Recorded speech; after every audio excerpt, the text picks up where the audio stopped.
Hayuki Nanitoiti Aatishipaan Tripp. My name is Aatishipaan Tripp.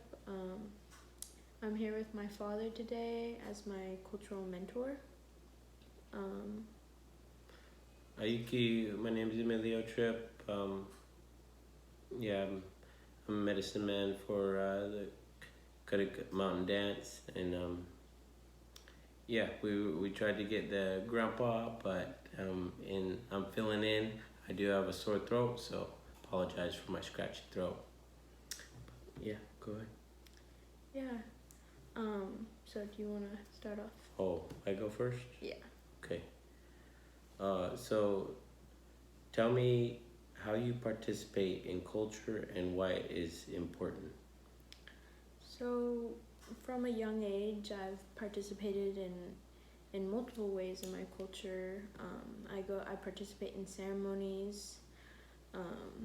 I am a part of a ceremonial family, so I have obligations to provide a welcoming environment for the people coming to our ceremony, and tending to ceremonial dancing grounds. And then I also participate in gathering and hunting our cultural foods.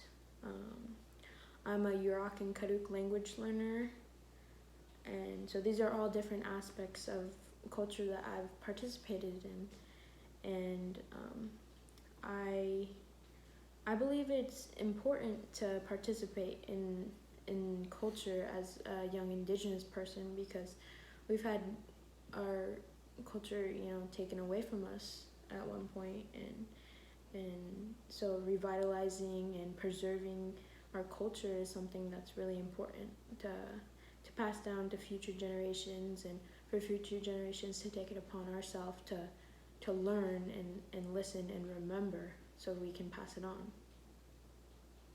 Good.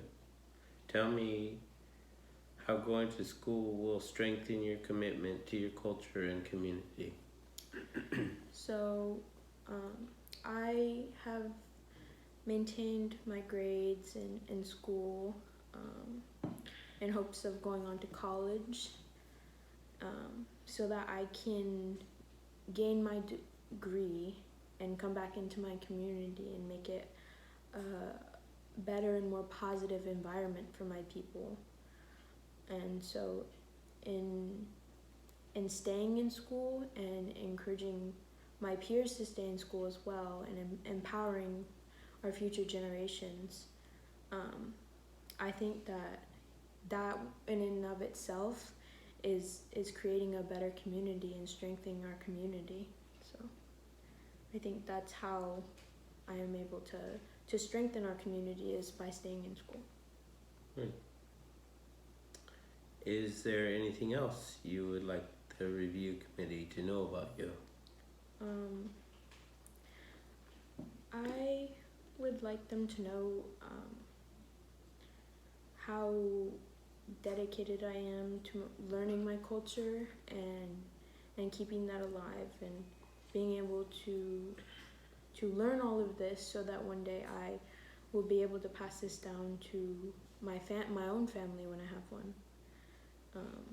And so when I do come back from college, I do hope to be able to be a part of something that will, help future generations, and creating a better and positive environment for our community.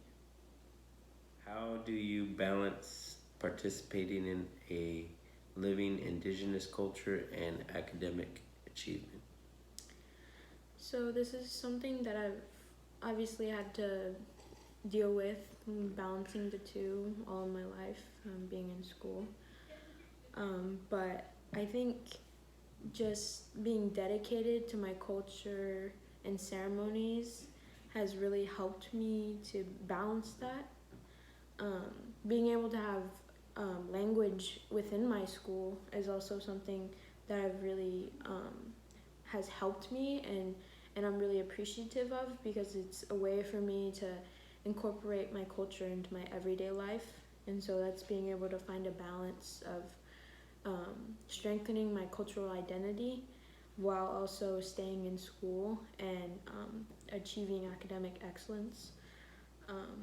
Because on the daily, I'm able to speak my language in school, and then I take that knowledge and I also bring it home, and at the dinner table with my family, oftentimes we discuss new words that we've learned, and I get to share that with them, or just others that like my peers.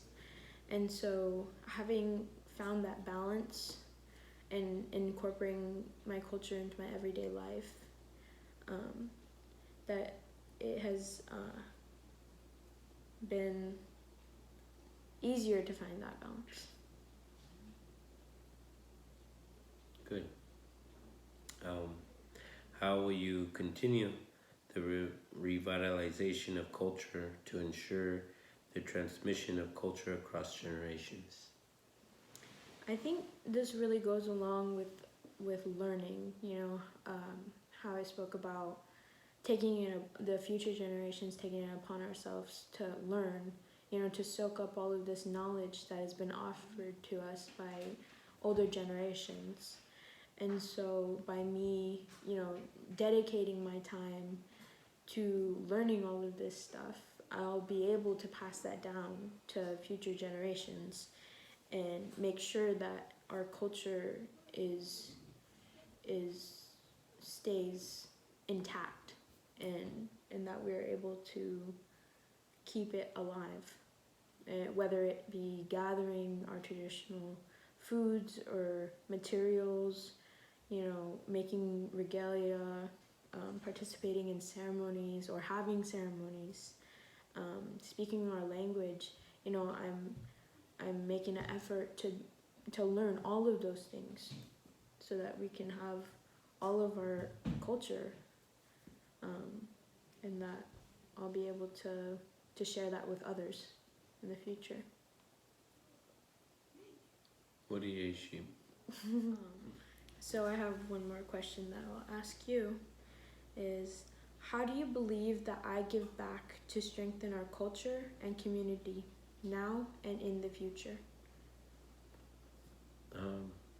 Well, you mentioned, you gathering plants, and so today, you helped me to gather the yerba santa to help my throat, and then pirish ahuay charas. Pirish ahuay charas. Yeah, and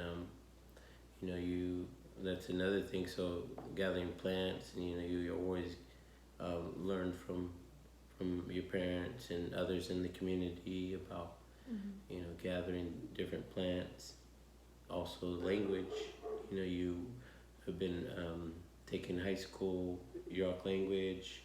You learn Karuk and Yurok in the home and within the community, and so I know that's a passion of yours to learn your tribe's languages, and so you've also worked really hard in making your prayer items. When you danced, you didn't dance with anyone else's stuff. You started with your own stuff. You made all your own stuff, and worked really hard learning how to make prayer items, necklaces, dress, and all the hard work that goes into it, and all the prayers that go into it. And